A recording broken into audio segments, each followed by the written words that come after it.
Hello, my Kindred friends. This is Christian from the Kindred Stamps Design Team. Today we are going to finish our series on masking.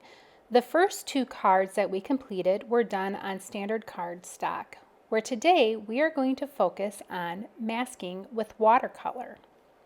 For consistency with this card, we are going to be utilizing the same Galactic Desert stamp set, some low-tack painter's tape, Strathmore Bristol smooth surface watercolor paper, a hard platform to tape my watercolor paper to prevent warping as we get it wet, a no-line watercolor ink, a ruler for dividing my cardstock for my wall as well as the floor, pencil and eraser that always comes in handy. The star of the show is drawing gum. Drawing gum is a liquid adhesive that you can place over the top of the stamped image with a paintbrush that then will dry and allow you to watercolor on the paper itself without having any bleeding or removal of your watercolor ink. Some other products, water, and of course paper towel. Finally, I will be utilizing my watercolor palette of a custom colors that I have purchased and designed on my own. You can utilize any type of watercolor. Even the 8-pack of Crayola colors would work perfect for this. I will also be using a palette for mixing some of my colors on, for changing my intensity and then getting the color that I am looking for.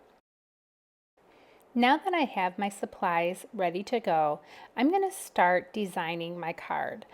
Going back into my stamp envelope, I'm going to pull out those patterns that we made so long ago. These patterns, like I said, are so essential for designing cards because they can really give you a visual of what you are trying to achieve. With my patterns at hand, I'm now going to try to determine what size card am I going to make. I pull out those templates that we had discussed in our last session. These are the A7, the A6, and the A2 templates. I know that I wanted to have more of a landscape card versus a vertical card, especially with the shape of this blob, and I wanted him to be the star of the show again. You can see that the watercolor paper is larger than the template that I have down on the piece of paper. Coming into this card, I really didn't have an idea of how I wanted to have this design. So you'll see me putzing around with this until I finally decide, all right, these are the two characters that I want to showcase. This is the sentiment that I want to use. This is my final answer. Because I'm going to still be doing masking with my no-line coloring, I'm going to use a low-tack tape and put my mask down onto my piece of paper to start my process. I place my template on the piece of paper to get a feel for where this card should be centered. Again, knowing that I'm taping this down, I did put little hash marks on the corners so I know how to line up my template again once I'm done with my inking. Because this ink is so light, you will not be able to see the image as clearly as I can in real life. I try to show it to you, but it just doesn't show very well. Now that my blob is on the front of the card, I knew that that was the image that was going to be in the foreground. So I placed my mask over the top of the blob, lined up my vacuum seal guide on my template, and then continued to stamp that image.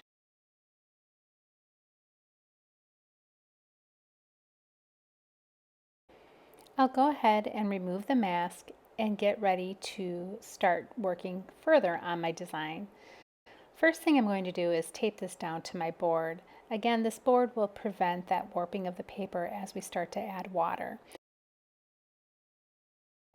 With the panel taped down, I can go ahead and add my line of demarcation for the wall and for the floor. I'm then going to do a rough sketch of an arch because in my mind I am picturing an arch with my vacuum seal guy inside of that arch and then my blob in front of it. With my design complete, I'm going to start placing my masking fluid over the images. To do this, I will be utilizing a small paintbrush from my stash that I don't care if it gets damaged, and then a little bit of this drawing gum.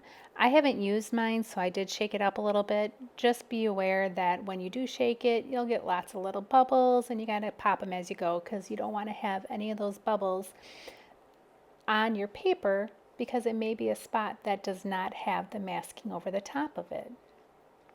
When you place this masking fluid onto the image, you will be able to see exactly where you're placing it because of the funny blue color that it has.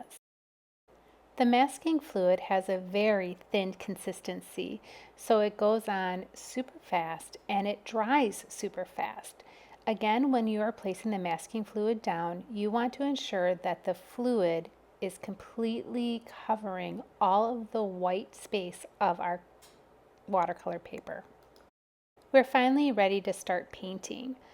Just like when we utilized our alcohol markers last month on our design, we had to erase those pencil marks so that we would not have them show through the ink. This holds true for watercolor as well. So I'm going in with an eraser and just erasing it so I can very lightly see where my outlines are for the arch as well as for the floor. Now that the eraser stubble is gone off of my paper, I'm going to begin my painting. There are many different techniques for watercolor painting. I will be using the one that I like best, which is a wet on wet technique. What that means is I will wet my paper and I will bring a wet paintbrush full of paint to my paper as well. Because my paper is already wet, the paint will start to spread only in the areas that I have moistened with water. Watercolor is a transparent medium, and you get the true effect of the depth that you're looking for by having repetitive layers of color and varying your intensity with those colors. You will see as I am watercoloring, I am allowing each section to dry before I come in with the next layer of color. I am also not coloring right next to each other so I don't have wet to wet contact, then causing the watercolor to bleed even further. For the walls, I started with a light color that would be in the foreground in front of the arch, whereas behind my arch, I have more depths and shadows, so I colored that with a darker color. The floor finally got a wash of color. Many times when I watercolor, I'm very intimidated and get very scared because what if I mess up? What if this doesn't look right? What if? Once I actually get some color on my paper, I realize watercolor is very, very forgiving. You can fix errors by just blotting it up with a piece of paper towel. You can speed along your drying time by hitting it with a heat tool. There's so many ways that you can experiment and have fun with watercolor. You can see that I am just increasing the intensity of the colors that I am placing down. The masking fluid is working wonderfully for protecting my images on the screen. You can see that I've gone over them a couple times with that dark ground color and it just beat it up on top of there. So I was able to blot it up and continue moving on. I know that my images underneath this fluid are nice, secured, and sealed. As I progress through my image, you will notice that I am taking out a different paintbrush. No longer am I using a big paintbrush that I can carry a lot of fluid on and a lot of paint on when I'm doing my image. I've transitioned to a very fine brush. I did this because then I can control exactly where that paint is going and how I want that paint to look. You will also see where I use different brushes, one clean with just water on it and one that has the pigment on it. And I draw that color out Again, just building my layers and depth on the image itself. Just like with our previous videos, I am going to go at a warp speed again here with my painting. Painting takes time. You have to allow it to dry and you have to continue to add those layers. You can see the depth starting to show inside the image itself as I add layer after layer, darkening up those edges and those lines where I want to have that depth. No one finds enjoyment out of watching paint dry. So as we go through this warp speed, I just want to talk a little bit about the setup that I have on my desk. You're going to see that I do have a clear water, and then I have my wash, which is for my dirty brush. I utilize the clear water to ensure that I always have the purest color pigment when I start applying my color. This is the same water that I will use to dilute any of the paint or to change the intensity as I move along. Finally, the last thing that we're going to complete on this section of the card is adding some lettering into my arch just to give it that little touch of pizzazz and a little fun. When my cardstock panel is completely dry, I will remove it from the board that I had it on. You're going to see that my paper really is not that warped with the amount of water that we had placed onto it. It's time now to remove that liquid masking fluid that we had placed onto the card panel itself. You can remove this a couple different ways. My favorite way is utilizing my adhesive eraser. The texture that this masking gum reminds me of is rubber cement. Remember when you were a kid and you'd put that on your fingers and then you'd peel it off and you try to get it all off in one piece? That's kind of the texture that this is for removing this masking fluid. You can utilize your finger itself, or I feel like I get better results when I use an adhesive eraser.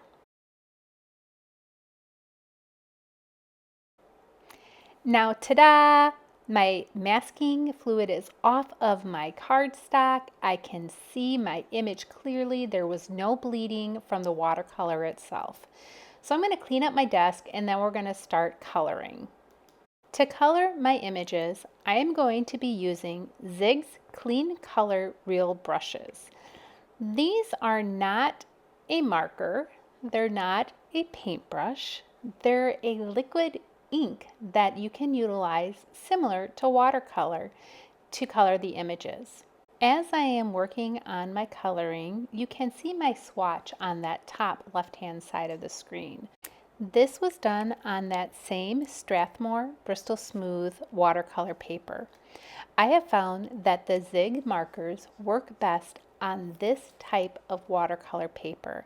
They have the best blend and the smoothness associated with them.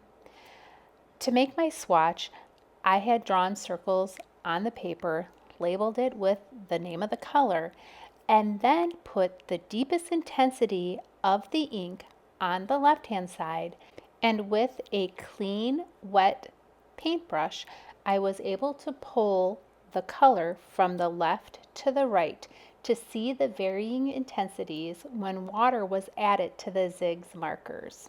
If you haven't got your Zigs out in a while, I suggest trying it again and utilizing the Strathmore Bristol Smooth cardstock for that image. You'll be pleasantly surprised.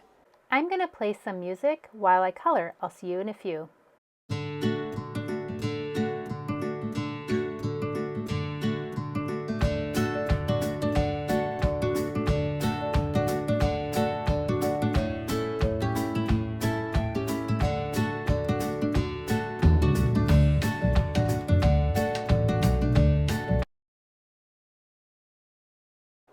Knowing the sentiment that I wanted and that I wanted to use my banner dies, I went ahead and prepped my piece of paper with some anti-static tool, added my embossing powder, and then heat embossed my sentiment. All looked great until I pulled out my sentiment label dies. That is when I learned my error and thought, oh crud, now what? So I pulled out a scrap piece of paper, cut my die cut out of that scrap paper, placed it over the top of my sentiment, and used that kind of as a jig to put my sentiment label die over the sentiment that I should have cut out to begin with. With my sentiment now centered beautifully on my die cut, I could start to assemble my card. To make my life a little bit easier, I did purchase some craft foam and made my own foam tape by using double-sided adhesive and placing that onto the foam tape, cutting it down to smaller than a A2 size, and then adhering that to my card. Now it's time to add the sentiment to the front of the card. I struggle again with putting anything on straight, so I found that using reverse tweezers is the best way for me to be able to not have my fingers in there and see if something is lined up correctly. Another tool I cannot live without. And finally, adding a few white highlights just to give a little accent to finish up the card. Because I did watercolor, I'm unable to really tell you what colors I used for the painting itself because they were all custom color mixes. But here are the Zig Clean Color Real Brush markers that I utilized for both the blob and the vacuum seal dude. I would like to thank you for going along this journey with me on masking. We started with simple masking on a clean and simple card with just 2 images. Then we moved on to a scene where we used multiple images, and finally ended with watercolor masking. Masking is not as scary as you thought it was, is it? I am so excited to see what you've done and how you've used masking in your cards. I can't wait to see them on the Kindred Stamps fan club page. Thanks again, and I'll see you next time.